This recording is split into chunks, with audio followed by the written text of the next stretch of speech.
엔터리데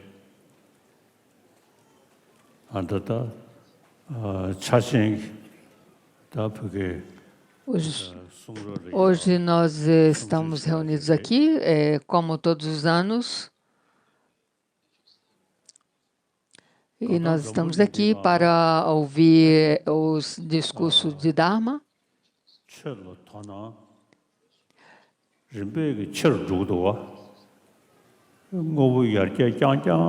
Hoje em dia, no mundo, tem muitas pessoas se interessando nos ensinamentos de Buda, principalmente as pessoas que passaram parte da sua vida pensando só nos benefícios materiais.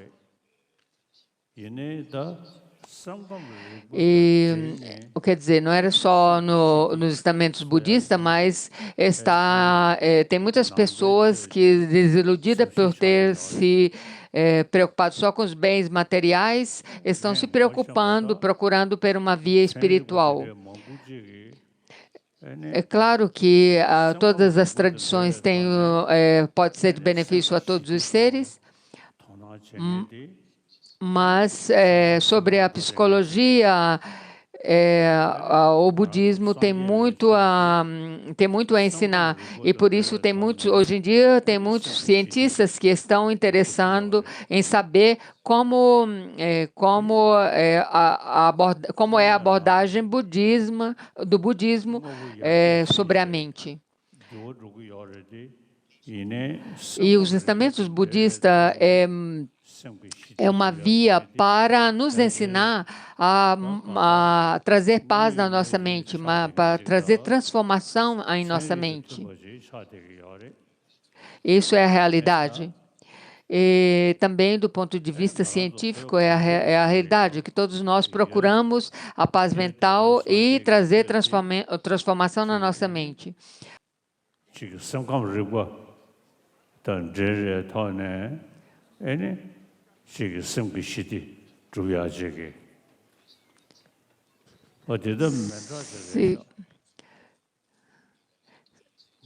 Se baseia em como objetiva ao estudo de como podemos desenvolver a nossa inteligência e usar essa inteligência para trazer paz mental e transformação na nossa mente. Eu tenho muitos amigos cientistas que estão interessados em saber como funciona isso. Em muitas outras tradições, eles acreditam que a transformação chega devido a uma crença de um Deus criador, mas no budismo não é assim. Nós usamos a prática de saber, os estudos. O budismo ele procura estudar como nós como nós podemos transformar a nossa mente através do raciocínio. E o budismo, principalmente o budismo que provém da Universidade de Nalanda, é muito especial sobre isso. Tem uma particular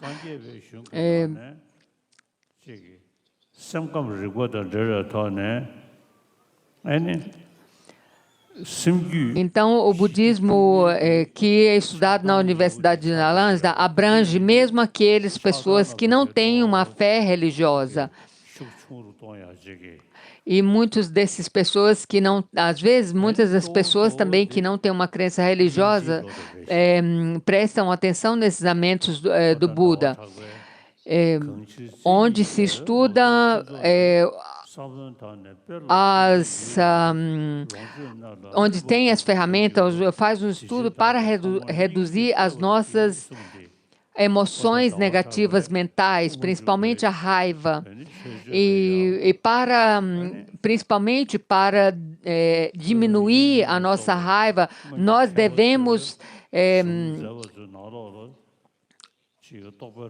aumentar a nossa compaixão, como o mestre Chandrakirti mesmo disse que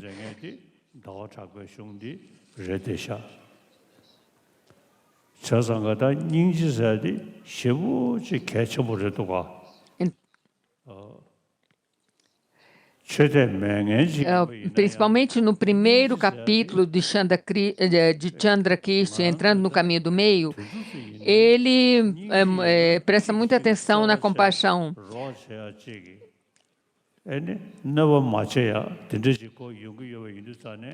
Que a compaixão é importante, seja no início, seja no meio e seja no fim. Seja no caminho, no meio, que é o caminho à iluminação, e no fim, que é o estado búdico, porque é por causa da compaixão que nos capacita de ajudar todos os seres sencientes. E principalmente no mundo atual em que vivemos, as pessoas estão muito intencionadas, voltadas a praticar o mal, a prejudicar os outros. Então, é muito importante que nós estudamos e procuremos entender e incorporar a compaixão em nossa vida.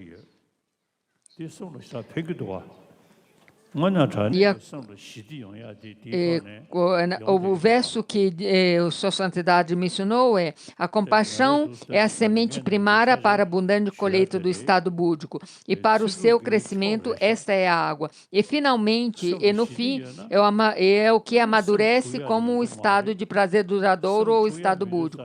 Portanto, primeiramente homenageio a compaixão. Então, e a compaixão é a razão, é uma das sementes também para nós desenvolvermos a bodhisattva.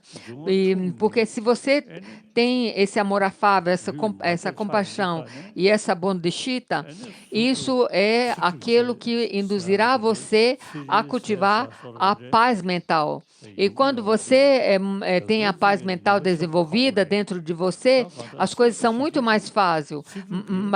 Mas se você tem uma mente perturbada, é muito difícil para você.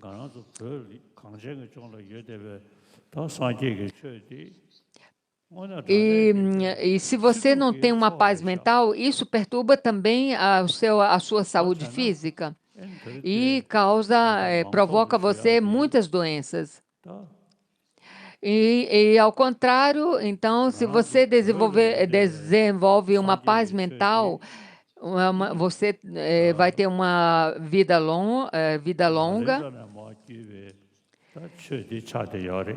Então, o que eu quero dizer aqui também é os ensinamentos do Buda que chegou até nós, é estudado nos monasteiros tibetanos existentes aqui no sul da Índia, e é uns ensinamentos que não é feito através da fé somente, os ensinamentos feitos através do entendimento do raciocínio lógico. E principalmente procurar entender quais são as emoções que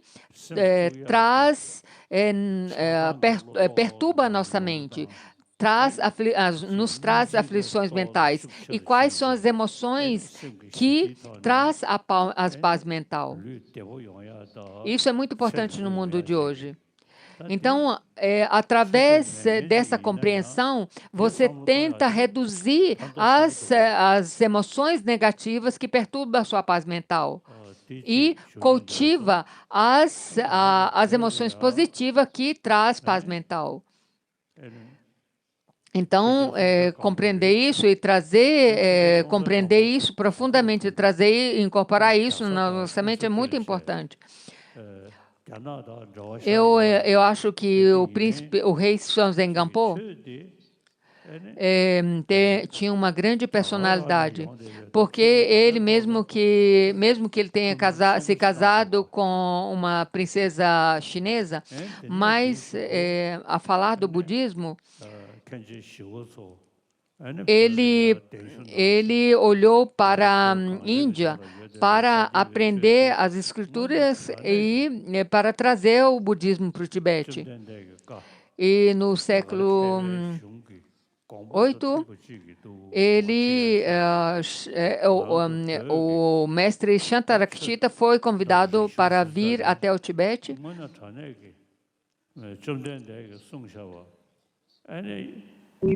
para que os tibetanos pudessem estudar os ensinamentos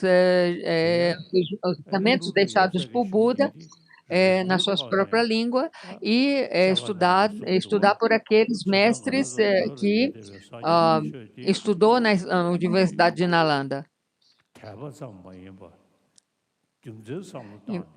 Então, enfatizando, esses ensinamentos de Buda é feito através do raciocínio lógico. Então, através do raciocínio lógico, nós podemos desenvolver uma compaixão verdadeira e genuína para eliminar as nossas emoções negativas, que perturba a nossa paz mental. É claro que todas as religiões do mundo ensinam o amor afável e a compaixão. Porém, estudar a compaixão, o amor afável e a compaixão, usando o raciocínio lógico, isso é uma ferramenta somente da tradição de Nalanda, da tradição budista de Nalanda, que é albergada no Tibete.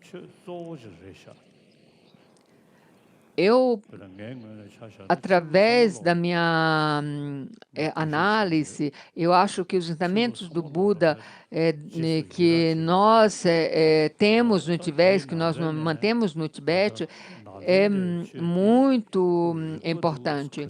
Eu respeito todas as religiões existentes no mundo, mas eu acho que a tradição de Nalanda é uma das mais importantes, porque é aquela que nos ensina a estudar os ensinamentos do Buda, não pela fé, mas através da lógica e do raciocínio lógico.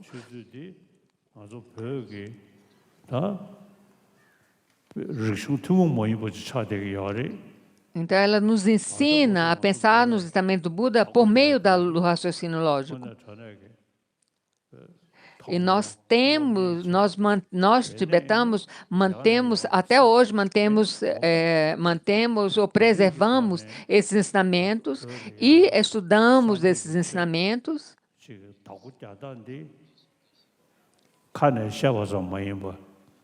그걸 전조 송지기 토네. E a maneira que nós preservamos esses ensinamentos do Buda é por meio da combinação dos estudos e da análise e da meditação, que compreende a meditação que compreende a meditação analítica e a meditação ou a shamatha e vipassana. Então, nós podemos dizer que esse é um tesouro do mundo. Esses ensinamentos do Buda, estudado dessa maneira, é o tesouro do mundo. Então, nós preservamos isso. E eu peço a vocês que continuem a preservar os ensinamentos do Buda, deixados pelo Buda dessa maneira.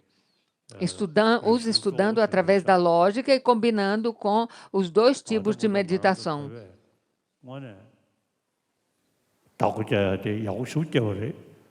Essa é a única tradição que nós tibetanos temos. E nós até hoje mantemos essa tradição muito bem.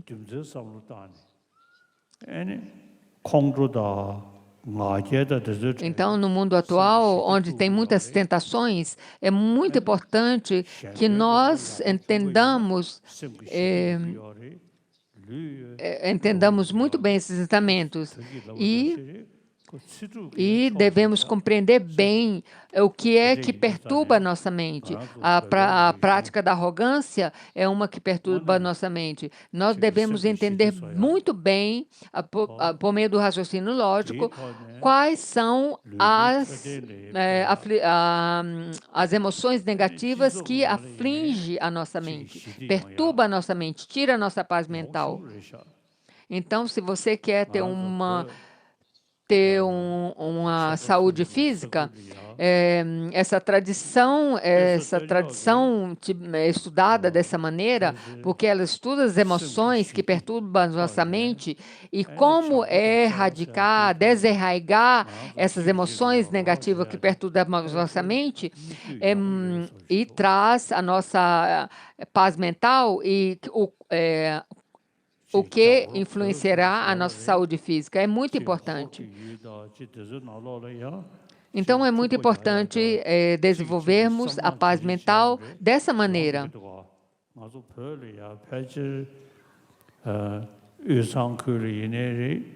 Hoje em dia, em muitas partes do mundo, tem muita gente que tenta prejudicar os outros, causar problema aos outros. Mas esses ensinamentos, os preceitos que nós encontramos na tradição budista que nós mantemos no Tibete, pode ser de muito benefício para ajudar as outras pessoas pelo mundo afora. Nós também temos... Nós não só estudamos, mas temos a tradição de colocar os ensinamentos do Buda na vida cotidiana, como praticar na vida cotidiana. E até mesmo os nossos amigos chineses, eles reconhecem que os tibetanos, a maioria dos tibetanos tem muito bom coração. E isso é devido a esse tipo de prática que nós, dos ensinamentos de Buda, que nós estudamos e combinamos ele com a vida cotidiana. Nós praticamos na vida cotidiana, ou incorporamos ele na vida cotidiana.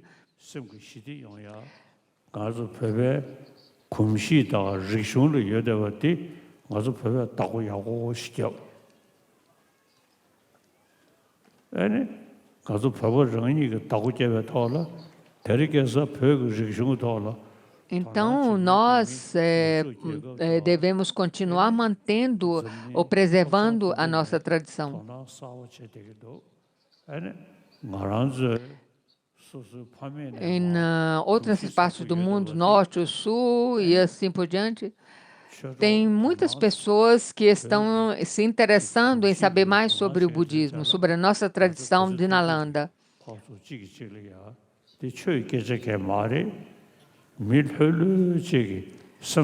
Isso é devido ao nosso comportamento que a maioria de nós tibetanos temos, sem falar de religião. Então, nós tibetanos, sem falar de religião, nós devemos explicar a nossa tradição e nossos costumes para os outros, para que seja de benefício às outras pessoas. Então, por isso eu insisto que nós devemos usar essa tradição de ensinamentos que nós temos para transformação da nossa mente, para desenvolvermos a paz mental. Todos nós falamos de paz, paz mental, mas isso só vem com o amor afável e compaixão. E todos nós temos esse potencial para desenvolver o amor afável e a compaixão. Mas se você é intoxicado pela arrogância e pela raiva, na sua mente não haverá lugar para desenvolver o amor afável e a compaixão.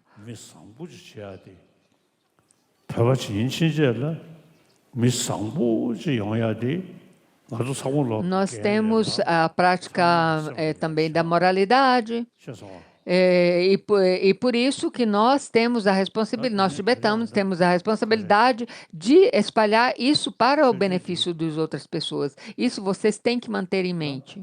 Usar os ensinamentos de Buda que nós temos preservado para beneficiar todos os outros seres.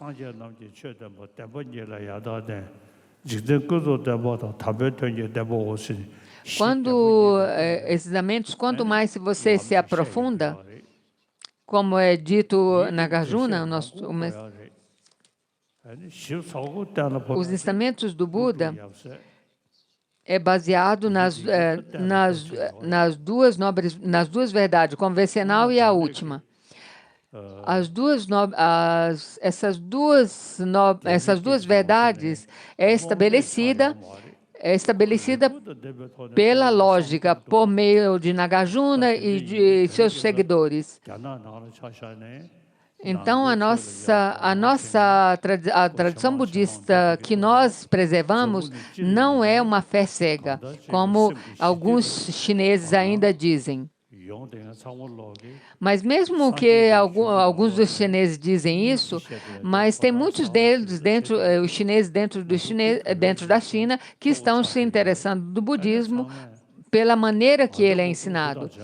E tem muitas pessoas, como já foi dito, tem muitas pessoas em torno ao mundo que estão prestando atenção e tendo interesse em saber mais, se aprofundar mais nessa tradição budista que nós preservamos. Então, vocês têm que fazer o possível para manter, preservar essa tradição. A respeito de mim mesmo, eu uso a bodhicitta, para entender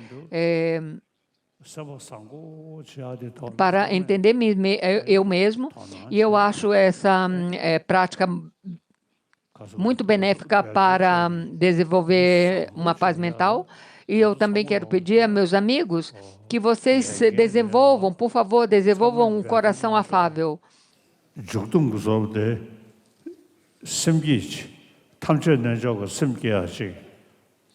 Em conclusão dessa fala curta, eu gostaria da bodhicitta que tudo abarca, 편도된데 용도 가오래. Eu sempre reflito sobre essa bodhisattva do Yoga Kitudabaka. E vocês também deveriam fazer o mesmo. Eu medito sobre esse tipo de yoga todo dia. Essa bodhisattva do Yoga Kitudabaka é referida à bodhisattva última, ou seja, a bodhisattva inseparável da vaziedade.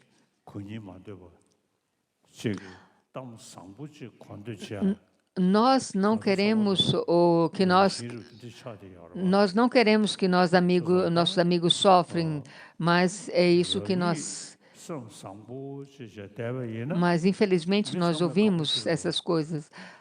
Nós não queremos ouvir notícias más, mas infelizmente é aquilo que nós ouvimos. Então, nós temos que desenvolver esse coração afável. Mas se você mantém uma postura arrogante, você pode esperar elogios dos outros, mas não é isso que você receberá. Mas em vez se você desenvolve um coração afável, você haverá tudo isso. Mas se você, por outro lado, se você mantém dentro de você intoxicado pela inveja, arrogância,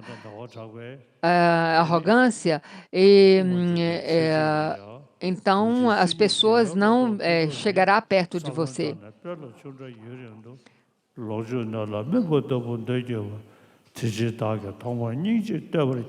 Como diz,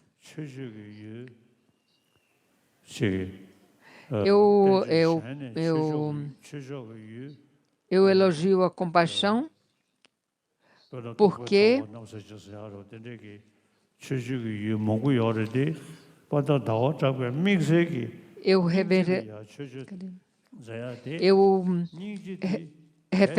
reverencio a compaixão, que é a colheita do estado búdico.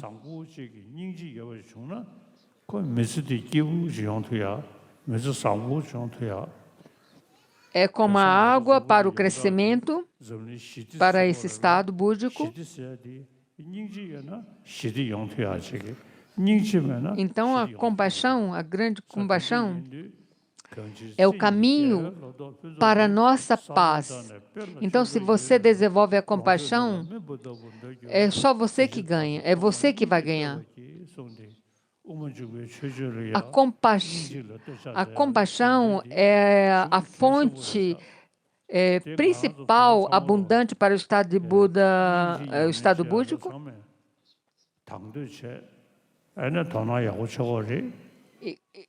E quanto mais você incrementa essa compaixão, ela se torna como a água para o estado búdico. Então, se você faz, eu mesmo faço da compaixão a minha prática principal, e isso é muito benéfico, e é benéfico não só para o estado búdico, mas é para a saúde e para a saúde. Então, é muito importante desenvolver a compaixão.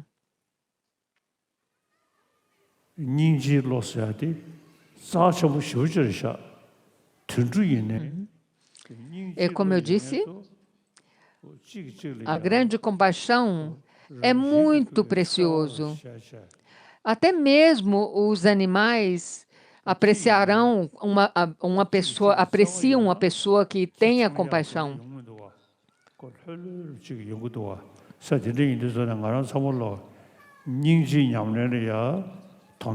Até mesmo os animais, se eles têm compaixão entre eles, um não latirá para com os outros. Então, todos nós devemos prestar muita atenção e praticar e desenvolver a compaixão.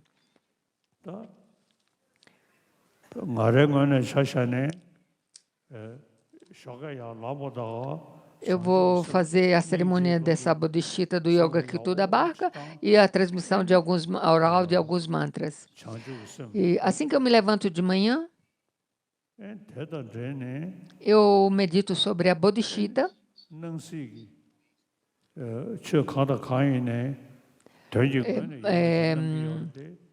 refletindo sobre a compaixão. Eu pratico a bodhicitta, refletindo sobre a compaixão. As coisas, mesmo que nos aparecem, que tenha, quando ela nos aparece, nós vemos que tenha uma existência objetiva, mas quando eu analiso profundamente, eu vejo que essas coisas não existem. Então, eu vejo que as coisas, quando elas nos aparecem, não... Eu vejo quando elas aparecem, elas não existem assim como elas são. Então, medite sobre esse ponto.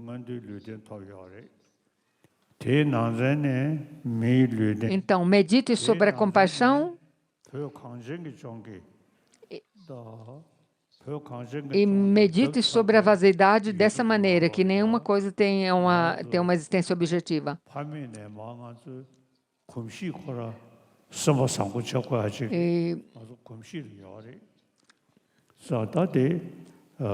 Todos nós que nascemos no Tibete temos como objetivo gerar um bom coração.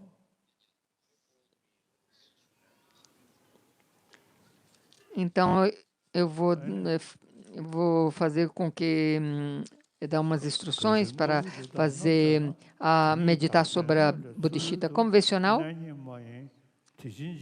Se você analisa as coisas, os fenômenos, você não encontrará nem nada que você pode indicar que tem uma existência objetiva. Mas, pelo lado convencional, essas coisas existem. Mas essa existência convencional não deve ser colocada à comprovação, não deve ser colocada sobre uma análise, não deve ser examinada como tal. Então, essa é a parte da bodhicitta convencional. E a mente, por favor, pense, a mente que beneficia, que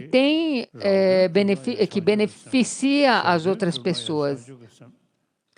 Como a bodhicitta é o fator que ajuda aos outros e ajuda a você mesmo. Para você ajudar você mesmo, você tem que praticar a bodhicitta. Para você ajudar as outras pessoas, você tem que praticar a bodhicitta. Então, a bodhicitta ajuda a você mesmo e ajuda você a ajudar os outros seres. Nós aqui nascemos como tibetanos. E tem outras pessoas que nasceram na fronteira do Tibete. E tem outras pessoas aqui presentes que estão de outras partes do mundo. E aqueles que eu concluo que outras pessoas que estão escutando também. Então, a sua santidade disse que todas essas pessoas o admiram. Então, a minha prática principal e eu penso constantemente é a bodhicitta.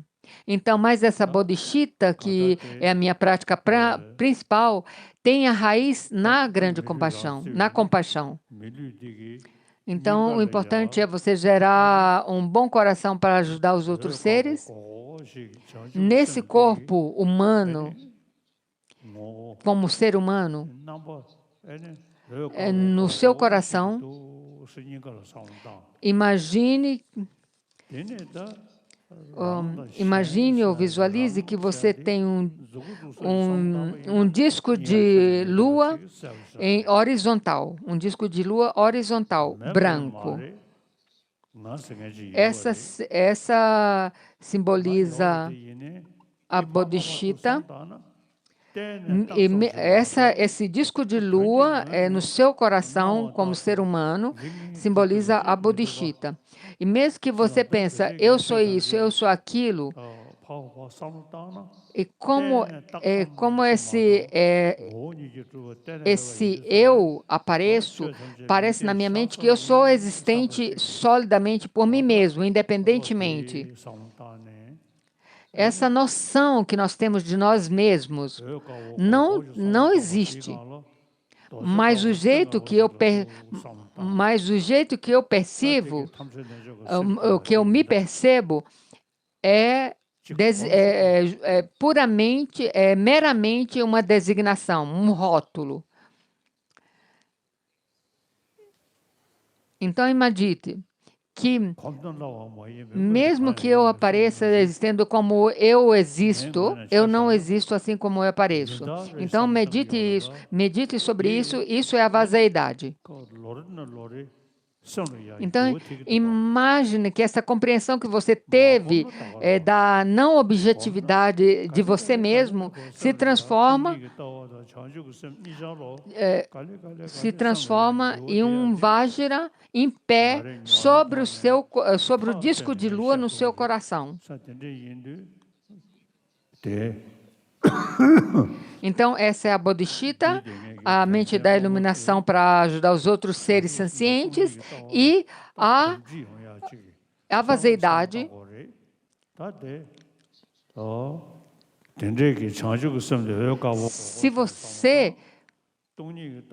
Se você pratica isso constantemente, você será capaz de desenvolver uma genuína compreensão da união dessa Bodhicitta e da vaziedade. Então, a Bodhicitta é representada pelo disco de lua e a compreensão da vaziedade é o Vajra que está em cima, em pé, no seu coração. Então, essa é a união da... Então, repita isso. Om Surat Samaya Toda Siddhi Beja Yatahim. Om Sarva Yoga Sita Upatayami, Om Sarva Yoga Sita Upatayami, Om Sarva Yoga Sita Upatayami.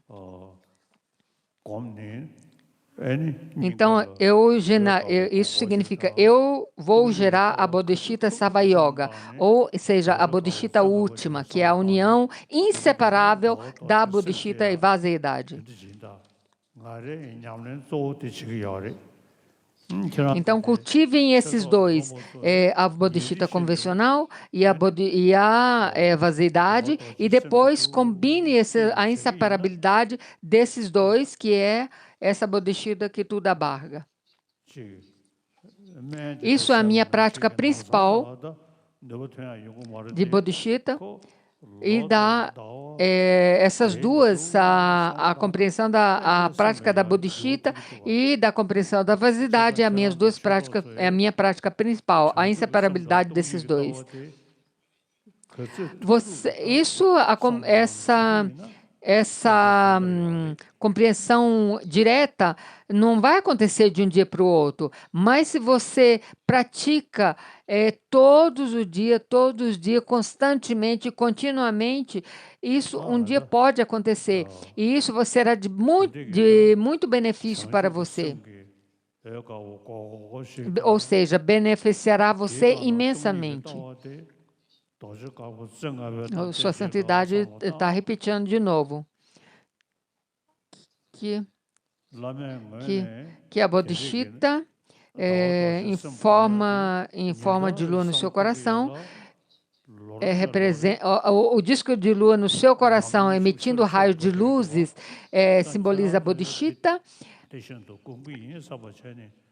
e no seu a Vajra, a compreensão da vaziedade é o Vajra branco também, que está em pé sobre o disco de lua no seu coração. Agora vamos recitar o mantra, eu vou dar a transmissão oral do mantra Om Mani Padme Hum.